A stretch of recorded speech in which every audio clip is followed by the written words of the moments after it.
खरं तर या ठिकाणी मला आवर्जून सगळ्यांना एक सांगायचं आहे की आमचे मुख्य नेते एकनाथजी शिंदे साहेब यांनी आधीपासून सांगितलेलं आहे की मुंबईवरती महायुतीचाच महापौर बसेल. संपूर्ण महाराष्ट्रामध्ये लाडक्या बहिणींनी जी मॅजिक दाखवली आणि त्यामुळे जी थम्पिंग मेजॉरिटी आली त्याच्यामध्ये एकनाथजी शिंदे साहेबांचा सिंहाचा वाटा आहे. अगदी त्याच पद्धतीनं आज मुंबई महापालिकेवरती जे काही आपण महायुतीच्या सत्तेचं स्वप्न बघतोय त्याकरिता आदरणीय मुख्य नेते एकनाथजी शिंदे साहेबांनी अत्यंत कष्ट घेतलेत. आमच्यासाठी केवळ सत्ता, सत्तेच्या वाटाघाटी, सत्तेतल्या तडजोडी या गोष्टी महत्त्वाच्या नाही आहेत. आमच्यासाठी मुंबईचा विकास महत्त्वाचा आहे. आमचे नेत्यांनी त्या संदर्भात ती योग्य ती भूमिका घेऊन ते पुढे चालत आहेत. त्यामुळे सत्तेपेक्षा सत्य महत्त्वाचं, तत्त्व महत्त्वाचं, हिंदुत्व महत्त्वाचं आणि त्यासाठीच मुंबईवरती महायुतीचा महापौर बसेल ही जी भूमिका एकनाथ शिंदे साहेबांनी घेतली त्याच भूमिकेवरती आमचा पक्ष अजूनही ठाम आहे. खरं तर मुंबऱ्यावरून राजकारण तापल्याचं पाहायला मिळतंय. मुंबराच नाही तर येत्या काळात महाराष्ट्रात हिरवा रंग पसरवणार असं इम्तियाज जलील म्हणतात. इम्तियाज जलील, याद राखा, हा महाराष्ट्र आहे. हा छत्रपती शिवरायांचा महाराष्ट्र आहे आणि या महाराष्ट्राच्या मातीचा कण न कण छत्रपती शिवरायांच्या आणि माझ्या संभाजीराजांच्या रक्तानं भगवा झालेला आहे. हा महाराष्ट्र आणि हा भारत तुमच्या शर्यतवर नाही चालत तर माझ्या बाबासाहेब आंबेडकरांच्या संविधानावर चालतो. खबरदार, जर हा राष्ट्र आणि महाराष्ट्र हिरवा करण्याची नापाक स्वप्न जर तुम्ही बघायला लागलात ना तर तुमच्या छाताडावरती भगवा आणि निळा गाडल्याशिवाय आम्ही राहणार नाही. जेव्हा भगवा आणि निळा एकत्र येतील ना तेव्हा तुमची पळापळ चालू होईल.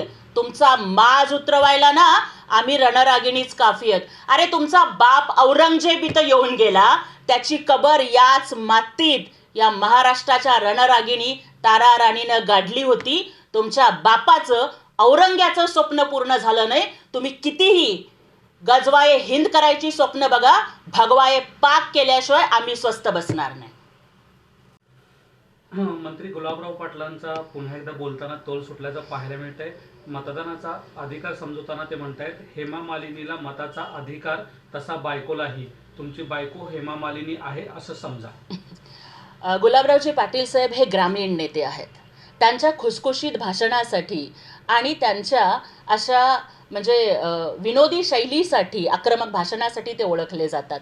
त्यांचा सांगण्याचा मुद्दा एकच होता की या भारतामध्ये गरीब, श्रीमंत, सुंदर, कुरूप, ग्रामीण भागातली महिला, मेट्रो सिटीतली महिला सगळ्यांना मतदानाचा अधिकार आहे. प्रत्येकाला एकाच मताचा अधिकार आहे आणि तो डॉक्टर बाबासाहेब आंबेडकरांनी दिला आहे.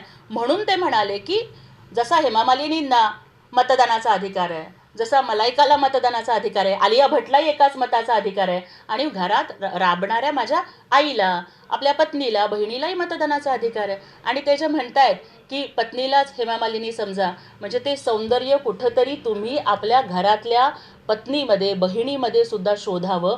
केवळ ग्लॅमरच्या झगमगाटामध्ये हरवून जाऊ नका असं कदाचित त्यांना सांगायचं असेल. त्याचा विपर्यास करू नये अशी माझी विनंती आहे.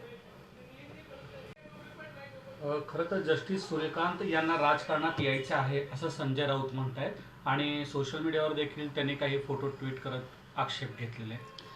मला वाटतं की संजय राऊतांची मानसिक अवस्था ही दिवसेंदिवस बिघडत चाललेली आहे. त्यांना लवकरात लवकर ही मेंटल हॉस्पिटलमध्ये दाखल करण्याची गरज आहे. न्यायाधीश पदाला तरी सोडा, प्रत्येक घटनात्मक संस्थेवरती तुम्ही संशय निर्माण करणार. जर एखादी महत्त्वाची व्यक्ती महाराष्ट्रामध्ये येत असेल आणि महाराष्ट्राचे उपमुख्यमंत्री म्हणून जर आमचे नेते एकनाथ शिंदेसाहेब त्यांच्या स्वागताला जात असतील तर याच्यामध्ये वावगं ते काय? भारताची संस्कृती अतिथी देवो भवची आहे. त्यामुळे अतिथींचं स्वागत केलं तरी तुम्ही संशय घेणार. अरे कुठंतरी हा संशय कल्लोळ थांबवा. उरली सुरली शिल्लक सेनासुद्धा तुमच्या अशा बेताल विधानांनी संपत चाललेली आहे. त्यामुळे राऊत जिभेला लगाम घाला. मागील 3 वर्षांपासून तारीख पे तारीख मिळते. या भेटीगाठींचा परिणाम निकालावर पाहायला मिळत आहे असं देखील म्हणतात. याचं म्हणजे एका वाक्यात जर वर्णन करायचं झालं तर नाचता येईना अंगण वाकडे, चूल पेटीना ओली लाकडे असं राऊतांचं आणि त्यांच्या ओबाटा गटाचं झालंय. अरे जे काही झालेलं आहे, तुम्ही याच्या आधी म्हणालात की आम्ही जनतेच्या न्यायालयात दाद मागू. न्यायालयानं सांगितलं शिवसेना खरी शिवसेना एकनाथ शिंदे साहेबांच्या नेतृत्वातली.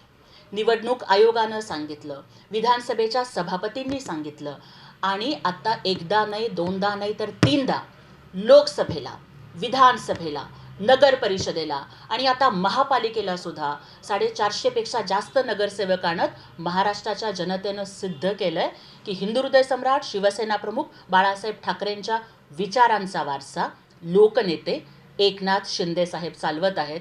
त्यामुळे फक्त काहीतरी विधानं करून मीडियामध्ये लाईमलाईटमध्ये राहायचं, याच्याशिवाय राऊतांचं दुकान चालणार नाही. थोड्या दिवसांनी राज्यसभेमध्ये जायची, मागच्या दारानं जायची वाटसुद्धा त्यांची बंद झालेली आहे.